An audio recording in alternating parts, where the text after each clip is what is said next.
Are we witnessing the complete collapse of the Democrat Party in real time? What if I told you that a single horrifying, murderous event and the shameless gaslighting that ensued have triggered the largest voter exodus from the Democrat Party in modern history? The assassination of Charlie Kirk 1 week ago today has done more than just shock the nation. It has fundamentally reshaped American politics in ways that Charlie could never have imagined. And it's just beginning.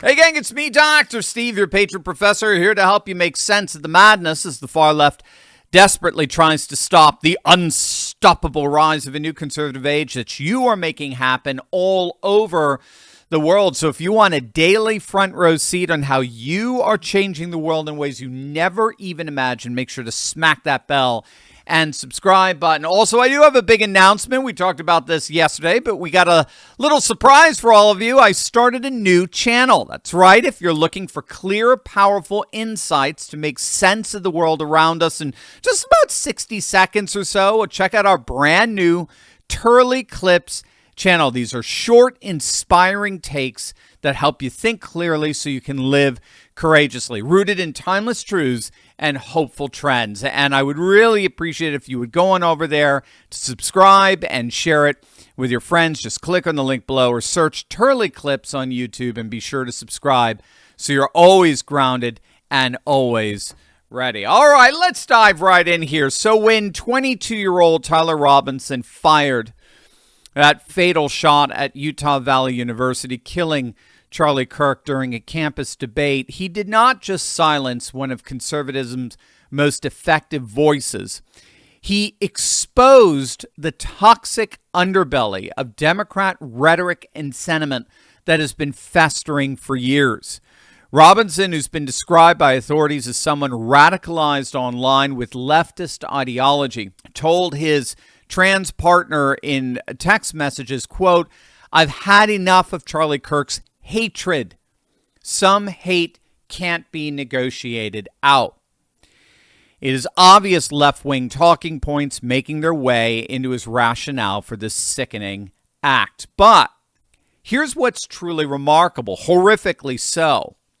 Instead of uniting Americans in condemnation of political violence, the immediate aftermath saw Democrats celebrating Kirk's death on social media. And this grotesque display of inhumanity that likened Democrats more to Al-Qaeda than America, that ghoulish, morally reprehensible response became the final straw for millions of Americans who could no longer associate with a party that had lost its moral compass. And we are getting both data and testimonies all corroborating that more Americans than ever have finally and decisively had it with the Democrat Party. So let's start with the data. We talked about this yesterday. Our good friend Jack over at Red Eagle Politics is reporting that the GOP gained 1,200 new voter registrations in both Pennsylvania and North Carolina in just the past week. In North Carolina alone, that was 4 times the registrations as normal. There's been a 4x increase in GOP voter registration since Charlie's assassination. In Pennsylvania, the number of Democrats changing their registration to Republican outnumbers Republicans going Democrat by a factor of 3 to 1. 3 times as many Democrats are switching to Republican than the other way around. In the state of Arizona, in Maricopa County, there's been nearly 1,000 new GOP registrations in just the last 3 days. I talked about this yesterday. One person who manned a voter registration booth in a blue district in Arizona reported that nearly everyone who walked by wanted to update their voter registration record. They all registered Republican, every single one of them. So the data that's coming in here suggests that if the Democrats were freaking out about hemorrhaging voters before Charlie's assassination, they ain't seen nothing yet. This isn't just political rejection. This suggests a political realignment on a massive national scale. And perhaps that's why Senator John Fetterman, a Democrat, has been calling out his party 2 days in a row that they had better change their ways or they're not going to be a viable political party anymore. And Senator Fetterman, you've talked about that recently, calling somebody Hitler, calling somebody Nazis. Exactly, this idea. It's like, do not ever compare anyone to Hitler. If not, go online and you can read up on exactly what he's responsible for. 75 to 80 million lives lost in World War II, and you don't compare him to anyone. And if you do, then you will incite somebody to say, well, now I feel like I have to stop that and take them out. People have seemed to have forgotten that the president took a shot to the head. And can you imagine if that shot would have gone the way Charlie Kirk's one, and what kind of condition our nation would be in? This is such a dangerous time right now. And now why? You don't need this an opportunity to share your opinions on it. Just, again, it's appalling. And allow folks enough space to grieve. The man hasn't even been buried yet. And it's like, that's why we wanted to have a conversation, that we have to find a way to work together. Well, unfortunately for Fetterman, his Democrat colleagues are doubling down on idiocy. He might want to consider walking away from this dying, decaying, declining Democrat Party. That's certainly what more people than ever are doing. Walkaway founder Brandon Strzok is reporting that their office is being flooded with walkaway stories from people leaving the left in the wake of Charlie Kirk's assassination and the less vile reaction to it. Now, here's what's really concerning about this massive political shift. While millions of Americans are walking away from the Democrat Party, many are also waking up to a harsh financial reality that the establishment doesn't want you to know about. I just read a report that Americans are actually outliving their retirement savings, which is leaving them in a doomed position. This is really scary. And it's because their retirement has been set up the same as it was in the 1970s, using the same old default strategies. Now, this is great for financial advisors and retirement companies like BlackRock and Vanguard. They keep getting bigger while your retirement struggles to keep pace with rising expenses. These big financial companies use strategies to protect their own wealth, not yours, and they're certainly not sharing those strategies with us. But it doesn't have to be that way. My good friends over at Augusta Precious Metals have put together a very important, groundbreaking report for my audience. Now, if you have over $100,000 in your IRA, 401k, or TSP, you need to see this 2-minute report about taking control of your financial future so this doesn't happen to you. Go to turleygold.com. That's turleygold.com, or text Turley to 35052. That's 35052. You'll learn the same wealth protection strategies the elite use for themselves, but now those strategies are available to you. This is going to absolutely blow you away. Again, if you have over $100,000 in your retirement accounts and you're tired of the establishment playing by different rules, you need to contact my friends at Augusta Precious Metals. Click on that link below. Visit them at turleygold.com. Again, that's turleygold.com, or text Turley to 35052. That's 35052. Your future self will thank you. Even in Hollywood, we're starting to see more and more celebrities walk away. Here's what actress Patricia Heaton is saying. She's calling on everyone who still has a moral conscience to leave the Democrat Party. Quote, if anybody out there was thinking about leaving the Democrat Party for their insane take on just about everything, today would be a good day to do it. And it's happening. Here's former lifelong Democrat Nicole Shanahan. I was wrong to ever trust these people. It's like, and many Democrats are opening up to this acceptance that they were wrong, they were misguided, they were lied to. And it's all this bait and switch. And that's what the party's been. And that's what, and nobody in their right mind can continue to support that. And that's key, what Nicole just said there. That's key. That's what we're hearing from many of these former Democrats, that they're all hearing from their once fellow Democrat friends that they've all had it. They can no longer affiliate with a political party that's just gone so far off the deep end on literally every single issue. Speaking of, now the new Democrat talking point is that Robinson acted, the motive here was he was acting in defense of his transgender love against the intolerance of his MAGA family. You can't you can't make this stuff up. The killing of Charlie Kirk had nothing to do with leftist or extremist LGBT ideology. No, it was love scorned. I present to you, of course, who else?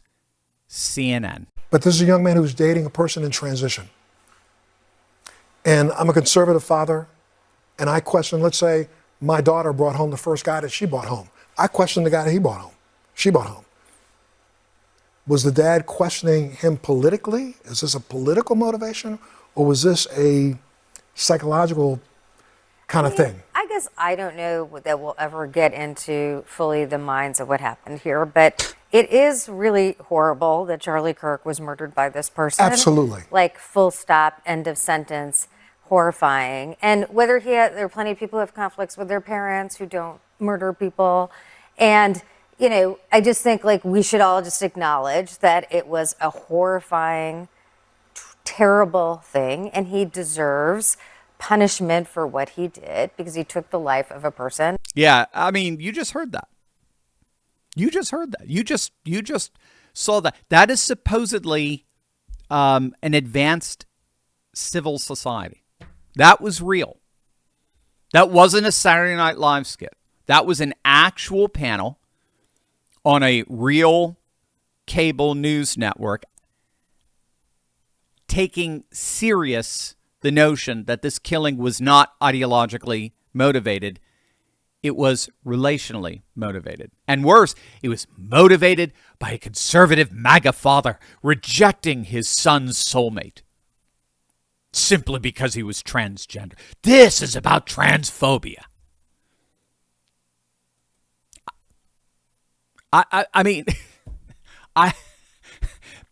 Beyond the pure and utter absurdity of these futile talking points, what's particularly absurd about what you just saw there is that Democrats think they can move past what they actually did, what their hate-filled ideology actually morphed into.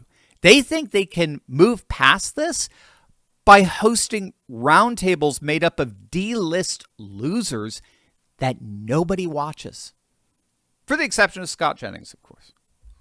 But again, if ever there were a moment that captured the Democrats' decaying decline, their political decomposition, there it was. It's not simply that they're pushing talking points that literally resonate with no one, that just further alienate them from the American mainstream. It's that they push those talking points on platforms like CNN or Jimmy Kimmel or MSNBC that literally no one watches anymore. This is a party, this is a political movement that smells, it reeks of decay and decline. While Democrats attempt in vain to portray political violence as both sides, the evidence very clearly tells a different story, and everyone sees it. The optics are undeniable. One side riots. The other side reflects. One side turns to violence. The other vigils. One breaks out into nationwide protests. The other, worldwide prayer. The assassination of Charlie Kirk has exposed once for all to see, that Democrats and Republicans are fundamentally different. We are not the same. There is no both sides. And yes, There are indeed Democrats who are increasingly recognizing that. The Hill is reporting that one Democrat donor who was confronted with the mountain of evidence that voters are leaving the party in droves brutally admitted, our party is failing. Our leadership is failing. Our message is failing. Why would anyone still want to be a Democrat? That appears to be the question coming out of all of this. Why would anyone still want to be a Democrat?